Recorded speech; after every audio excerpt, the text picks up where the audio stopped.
Welcome to Key Trades on this Monday the 22nd of February. We're watching the FTSE 100 as it breaks through resistance.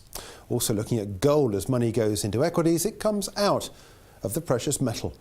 And short sterling has been the trade, but against what currency, you ask? Well, doesn't really matter. But first of all, as we wait the start of the US session, the indication is that equity markets are building on the gains that we saw last week.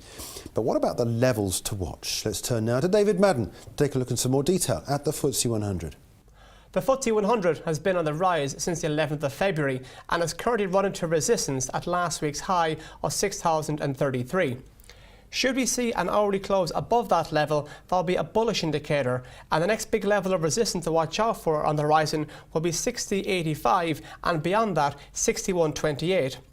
Should the FTSE struggle to move beyond 60.33, we could drift back lower to 6,000, and should we see an hourly close below 6,000, that'll be a bearish indicator, and the next big level of support below that will be 59.45. Also watching gold as a safe haven. Gold was the darling as markets lost ground earlier in the year, but as we are here, for the moment at least, with money going back into the equity markets, it seems clear where the money is coming from. Let's get back to David now with a look at gold and the current levels. Gold's price has cooled off as a combination of a strong US dollar and high demand for equities has led to a pullback in the precious metal. But the upward trend that gold has been in place since early 2016 still holds. For the time being, while gold holds above $1,200, the outlook will remain bullish, and the next big level of resistance to watch out for will be 12.17 and 12.34. But should we see an hourly close below 1,200, that'll be a bearish indicator, and the next big level of support below that will be 11.91.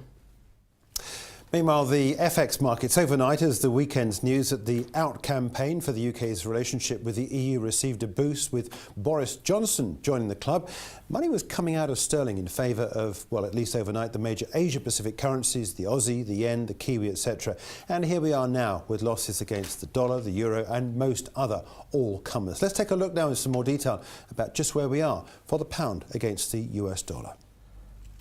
The pound is under severe pressure versus the US dollar as the Brexit fears have gripped the city of London. For the time being, the big level of support to watch out for is going to be 40.80, and should we see an hourly close below that, that'll be a bearish indicator, and the next big level of support under that is going to be the psychological 140 region. Any moves higher in cable are going to counter resistance at 141.49 and then again at 142.35.